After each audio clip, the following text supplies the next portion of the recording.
Hello বন্ধুরা, কেমন আছো তোমরা? আশা করি তোমরা সকলেই ভালো আছো। তোমাদেরকে ভালো রাখতে নিয়ে চলে আসলাম আবারও একটা দারুণ ভিডিও। এই মুহূর্তে আমি রয়েছি দমদম নাগের বাজারের দিকে। আজকে তোমাদেরকে ঘুরে দেখাবো দমদমের গণেশ মন্দির। সবটাই থাকছে এই ভিডিওর মাধ্যমে। তোমরা এখানে কিভাবে আসবে, মন্দির কতক্ষণ খোলা রয়েছে, আর ভোগ প্রসাদের কিছু ব্যাপার থাকলে সবটাই তোমাদেরকে দেখাবো এই ভিডিওর মাধ্যমে। তোমরা এখন অবধি যারা আমাকে চেনো না, আমি কৌশিক, তোমরা দেখছো আনকাট কৌশিক ইউটিউব চ্যানেল। ভিডিওটা শুরু করার প্রথমে তোমাদের লোকেশনটা দিয়ে নিই। আমি আগরপাড়ার 4 নম্বর প্ল্যাটফর্ম থেকে ট্রেন ধরে খুব সহজে চলে আসলাম দমদম স্টেশন। বন্ধুরা, দমদম স্টেশনের 4 নম্বর 5 নম্বর প্ল্যাটফর্মের পুরনো টিকিট কাউন্টারের বাইরে, মানে এই যে রাস্তাটা রয়েছে, এই রাস্তা দিয়ে বেরিয়ে আমরা চলে আসলাম একদম মেন রোডের ঠিক ওপরে।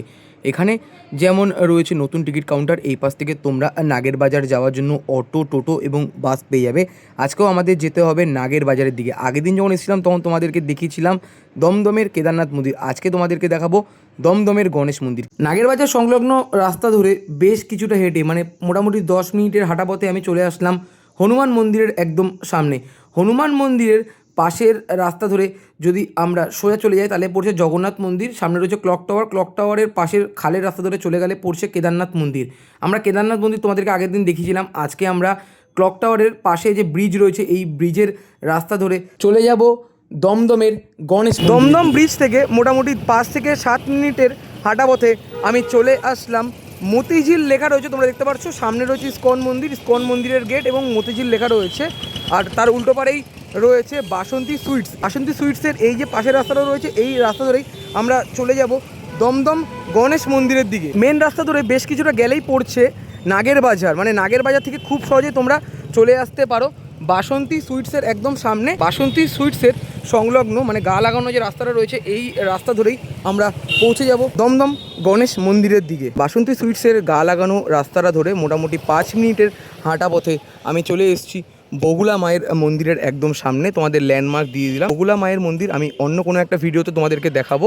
বগুলা মন্দিরকে ছেড়ে বগুলা মন্দিরের ঠিক বিপরীত দিকের, মানে এই যে পাশের রাস্তাটা রয়েছে, এই রাস্তা ধরে আমরা পৌঁছে যাবো সামনের মোড়ে। তোমাদেরকে দেখালাম বগুলা মন্দির। বেশ কিছুটা হেঁটে এখানে যেমন ব্যানার দেওয়া রয়েছে শ্রী শ্রী সিদ্ধিবিনায়ক মন্দির, এই দিকে, মানে এই যে রাস্তাটা রয়েছে এই রাস্তা ধরে আমরা চলে যাব দমদমের সিদ্ধিবিনায়ক মন্দিরের দিকে, মানে একদমই কাছে। যদি তোমাদেরকে দেখাই, মানে টার্নিং পয়েন্ট থেকে তোমরা যখন সামনের দিকে এগাবে 1 মিনিটের হাঁটা পথেই তোমরা চলে আসবে সামনে। তোমাদেরকে সিদ্ধিবিনায়ক মন্দিরের ব্যানার আমি দেখালাম।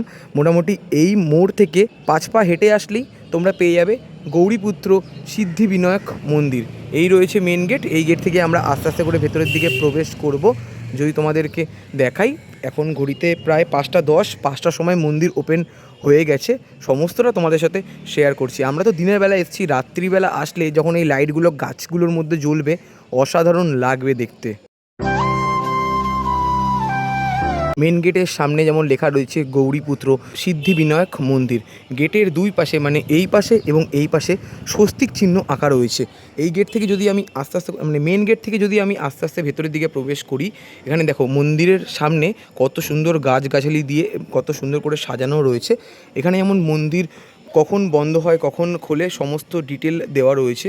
সকালবেলা 9টা থেকে দুপুর 12টা, আবার বিকেল 5টা থেকে সন্ধ্যে 8:30। বার পুজো প্রত্যেক বুধবার সকাল 8:30 থেকে 1:30, বিকেল 4:30 থেকে 9টা। মন্দিরের সময়সূচি তোমাদের দেখিয়ে দিলাম। মেন গেট থেকে আস্তে আস্তে করে মন্দির প্রাঙ্গণের দিকে আমি প্রবেশ করছি। যদি তোমাদের দেখাই, দেখো কত সুন্দর গাছগাছালি দিয়ে ভরা। সামনের দিকে যেমন মন্দির রয়েছে, সন্ধ্যেবেলা যখন এই লাইটগুলো জ্বলবে দারুণ লাগবে। আর এখানে তোমাদেরকে দেখাতে পারছি গেট মতন করা রয়েছে।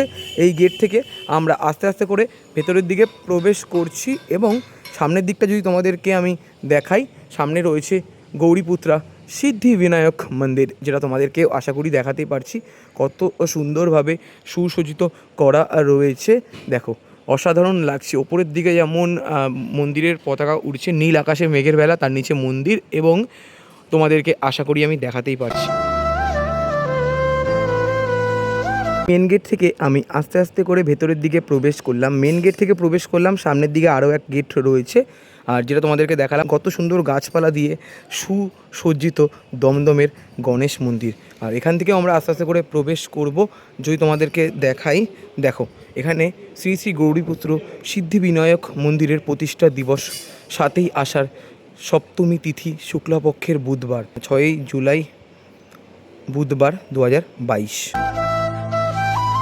চলে আসলাম মন্দির প্রাঙ্গণের একদম ঠিক সামনে। আর গেটের সামনে যদি তোমাদেরকে দেখাই, দুপাশে তুলসী মন্দির রয়েছে এবং ওপরের দিকে হাতি রয়েছে।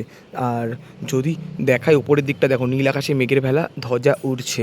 আমি আস্তে আস্তে করে সামনের দিকে এগিয়ে চলে যাচ্ছি। আর নিচের দিকে যেমন টবের মধ্যে অনেক গাছপালা রয়েছে, মানে পৃথিবীতে গাছের সংখ্যা অনেক কম, আর এখানে আসা মাত্র যেটা দেখতে পাচ্ছি পুরো গাছপালা দিয়ে মোড়া, দারুণ লাগছে কিন্তু দেখতে। এখান থেকে আমি আস্তে আস্তে করে সামনের দিকে এগিয়ে চলে যাচ্ছি। বন্ধুরা, মন্দির প্রাঙ্গণের একদম আমি সামনে চলে আসলাম। কেদারনাথ মন্দিরের মানে মহাদেবের দিকে হাত জোর করে নন্দী মহারাজকে যেমন আমরা দেখে থাকি, আর এখানে যেমন গণেশ ঠাকুরের দিকে হাত জোর করে গণেশ ঠাকুরের বাহন ইঁদুর বা যাকে আমরা মূষক বলে থাকি, কত সুন্দর করে সাজানো রয়েছে।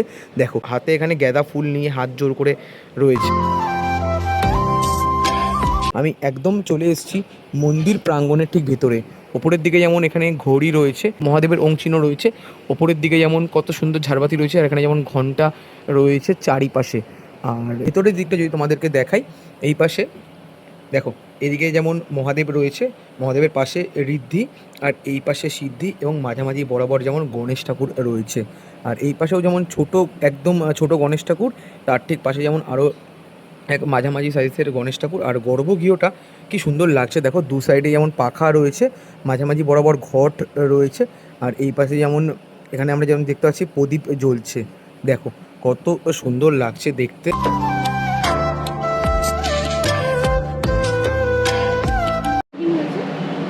जुलाई 6 को 4 साल हुए, মানে 4 বছর হয়েছে প্রতিষ্ঠা হয়েছে। जुलाई 6 मतलब 2022 जुलाई 6 को अपने बात है। আচ্ছা, গণেশ ঠাকুরের সাথে কি কোন কোন দেবতা রয়েছে এখানে? सामने बाबा का विघ्न विनाशक स्वरूप में बैठे हैं बाबा, और सामने घाट है, दो साइड में बाबा का दो वाइफ है रिद्धि सिद्धि, और शिव जी है, नंदी महाराज है, और इस साइड में छोटा बरदा गणेश है, और एक पंप कनेक्ट किए थे छोटा सिद्धि विनायक से गणेश जी हुई। साइड में बाबा का भाई बहन है, महालक्ष्मी कार्तिक सरस्वती है, सामने मूषक महाराज।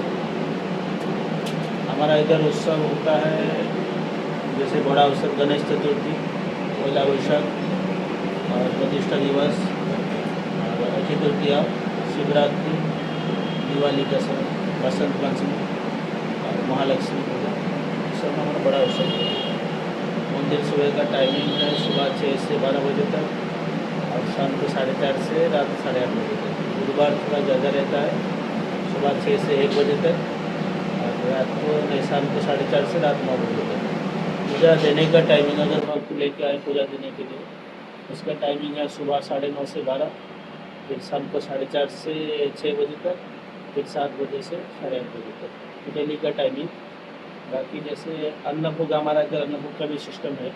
अगर आप चाहे, कोई वक्त चाहे तो देने के लिए मंगलवार तक जाके नाम, गोत्र, मोबाइल नंबर 251 रुपया जमा करना पड़ेगा, और मंगलवार तक शाम 8:30 मतलब रात 8:30 बजे तक के अंदर जमा करना पड़ेगा। बुधवार भोग लगता है, अब तो में एक ही बार हमारा बुधवार को भोग होता है, 12 बजे भोग लगता है, आपको 12:30। দমদম গৌরীপুত্রা সিদ্ধিবিনায়ক মন্দির তোমাদের সাথে শেয়ার করলাম। আর যদি তোমাদের মন্দিরের পিছনের দিকটা একবার আমি দেখাই, তার আগে তোমাদের এই অংশটা একবার আমি দেখাই।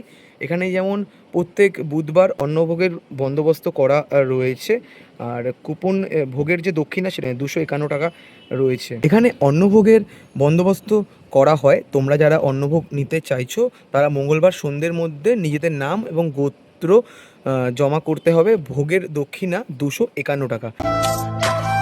মন্দিরের এই যে সাইডটা রয়েছে, এই সাইডটা দিয়ে আমি আস্তে আস্তে করে চলে যাচ্ছি মন্দিরের একদম ব্যাক সাইডের দিকে। মন্দিরের ব্যাক সাইড মানে মন্দিরের এক সাইডে অংশে এখানে আমরা যেমন দেখতে পাচ্ছি লক্ষ্মী ঠাকুর রয়েছে, পুজো করা হয়ে গেছে। এই সাইডে তোমাদের লক্ষ্মী ঠাকুর দেখালাম। এই পাশটা দিয়ে আমরা চলে যাচ্ছি আরও একটু পিছনের দিকে। এখানে যেমন কার্তিক ঠাকুর রাখা রয়েছে, মানে মন্দিরের পিছনের অংশে এখানে কার্তিক ঠাকুর রয়েছে, পুজো এখানে করা হয়ে গেছে। আজকে তোমাদেরকে ঘুরে দেখালাম দমদমের গণেশ মন্দির। কেমন লাগলো অবশ্যই তোমরা কমেন্ট করে জানিও। ভালো লাগলে লাইক, কমেন্ট, শেয়ার এবং সাবস্ক্রাইব করে পাশে দেখো। তোমাদের তো সম্পূর্ণ লোকেশন আমি শেয়ার করে দিলাম, তোমরা এখানে কিভাবে আসবে, কতক্ষণ মন্দির খোলা থাকে, ভোগ প্রসাদের কী কী নিয়ম রয়েছে। আর আমি এখন দাঁড়িয়ে রয়েছি সরস্বতী ঠাকুরের ঠিক সামনে। ওই পাশে ছিল লক্ষ্মী, মানে একদম মন্দিরের পিছনে ছিল কার্তিক ঠাকুর, আর এখানে রয়েছে সরস্বতী ঠাকুর। দেখো, যেটা তোমাদেরকে আশা করি আমি দেখাতেই পারছি। কেমন লাগলো কমেন্ট করে জানিও, ভালো লাগলে লাইক কমেন্ট শেয়ার এবং সাবস্ক্রাইব করে পাশে দেখো। দেখা হচ্ছে এরকমই কোনো মন্দির রিলেটেড ভিডিও নিয়ে। ততক্ষণের জন্য ভালো থেকো, সুস্থ থেকো এবং আমার পাশে থেকো। চলো ততক্ষণ যেন